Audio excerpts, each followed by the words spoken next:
Good morning, my friends. I hope you had a few opportunities yesterday, even if only in your morning practice, to cultivate contentment. And reflect for a moment on what it means to cultivate, to care for, to nourish,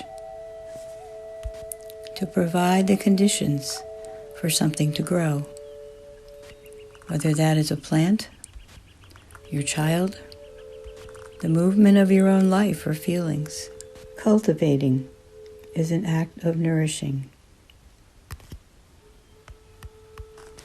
And today I'd like to talk with you some and practice cultivating forgiveness and offer you some thoughts about how the practice of mindfulness supports that endeavor to forgive those who seem to have perpetuated some form of harm or injustice against ourselves or against others. It's worth remembering here that accepting the inevitable existence of pain and injustice in the world is not the same as condoning or even forgiving the actions of people who seem to cause them.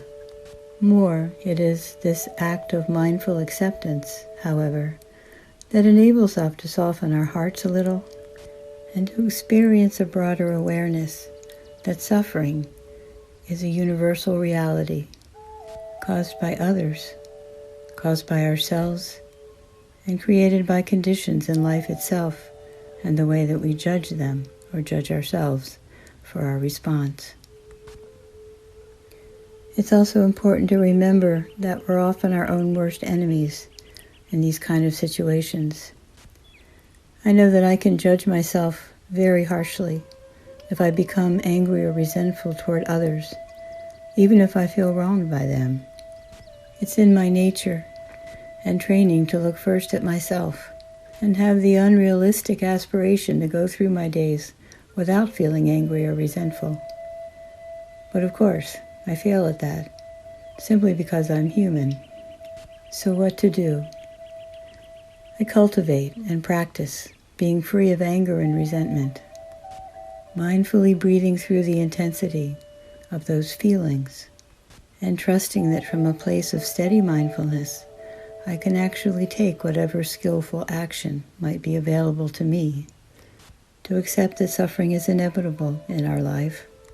And if not this form, it would be another form that I noticed by which I felt unfairly treated. That is the last pattern that I'm interested in, having characterized my life.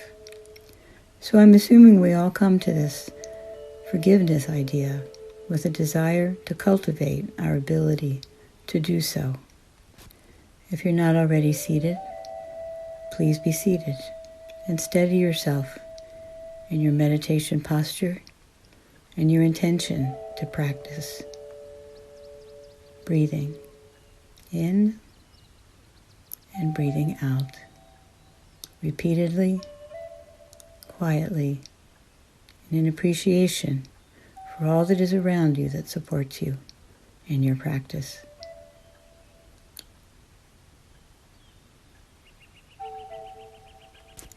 And bring to mind a situation that strikes you as one that is difficult to tolerate or accept because you have been wronged or someone else has been wronged.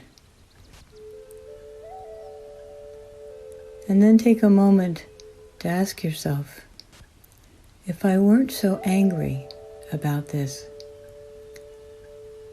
what else might I be feeling? Grief, vulnerability,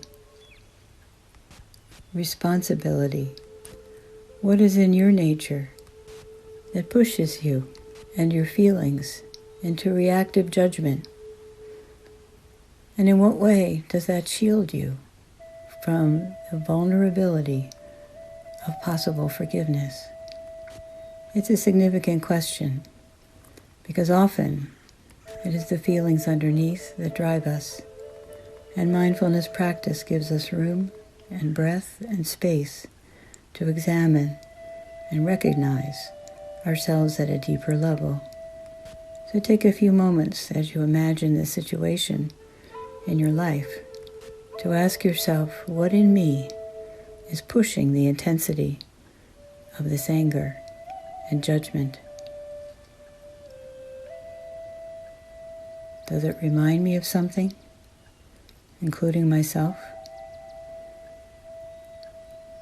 Does it reveal to me the dynamic of human nature in a way that I think is simply wrong and avoidable? Breathing in, I see my anger.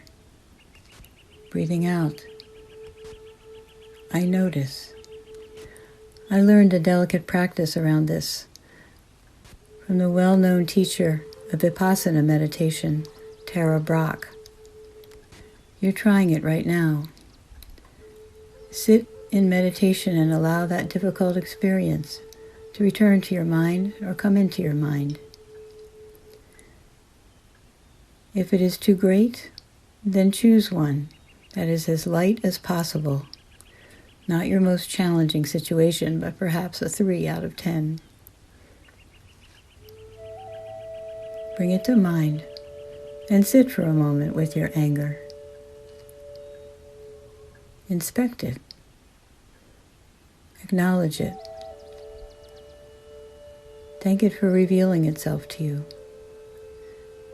And feel what it feels like in your body, in your mind.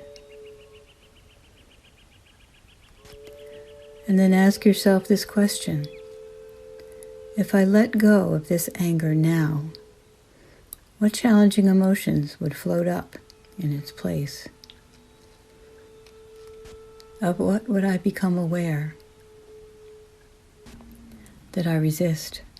Most often, it is vulnerability. I feel vulnerable. Sometimes it is sadness for the break in what I thought was a relationship that was steady. And this may sound odd, but I've come to see in myself that when I look into that kind of pain, I see that it is not only the action of the other person, but is also something like my own pride that is driving me. This is not right, and it's not supposed to happen to me. I don't cause that kind of harm because I'm very mindful. Yeah, right, I'm very mindful too, but I assure you I can cause harm. And the unforgiveness I feel towards someone who has harmed me is grounded in my prideful awareness that I do not do this, and you are guilty of this. So be aware of that inside-out reaction. And so we cultivate forgiveness, first of all, by holding strongly the intention to be skillful in forgiveness. The intention to forgive changes us, not them. And pride goes with the humility of reflecting that none of us are innocent of causing harm or injustice to others. As you work with this mindfully, you can practice the loving kindness meditation of compassion that we have practiced several times along this path. The repetition of may you be happy, safe, and well, applied to the person that we are struggling with, applied to the larger world, applied to ourselves, and applied to someone we love dearly. May I, may you, may they be well. Cultivating that space of forgiveness within us mindfully changes the way that we relate in the world. We're not condoning. We're opening up the space inside of us that is capable of forgiveness. To reduce suffering, forgiveness is an essential part of our work in mindfulness practice. See if you can find something to work with, my friends, as you go out today. Namaste. Amen.